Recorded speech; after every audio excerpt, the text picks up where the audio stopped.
રાજકોટ સમૂહ લગ્નમાં છેતરપિંડીને લઈને કાર્યવાહી કરવામાં આવી છે। મુખ્ય આરોપી ચંદ્રેશ છત્રોલા આખરે ઝડપાયો છે। 2 મહિનાથી ભાગતો ફરતો ચંદ્રેશ છત્રોલા આખરે ઝડપાઈ ગયો છે। 28 યુગલોના પૈસા લઈને ચંદ્રેશ છત્રોલા કે જે ફરાર થઈ ગયો હતો।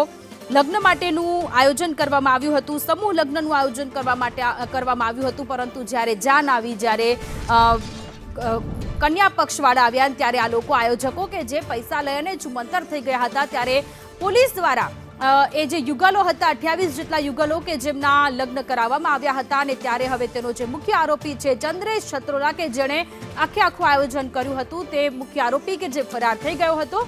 પોલીસે આરોપીને બાતમીના આધારે ઝડપી પાડ્યો છે।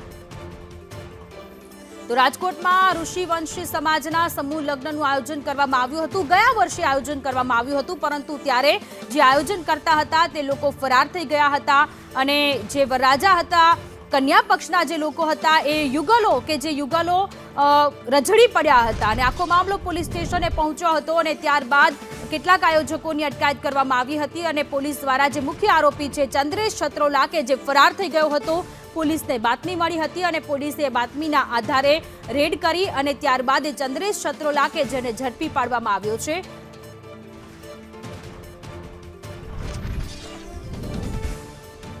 રાજકોટમાં 2 મહિનાથી ભાગતો ફરતો ચંદ્રેશ છત્રોલા કે જેને આખરે ઝડપી પાડવામાં આવ્યો છે। 28 જેટલા યુગલોની સાથે તેણે છેતરપિંડી કરી હતી। સમૂહ લગ્નનું આયોજન કરવામાં આવ્યું હતું, પરંતુ આયોજકો ફરાર થઈ ગયા હતા। પોલીસે બાતમીના આધારે આરોપીઓને ઝડપી પાડ્યા।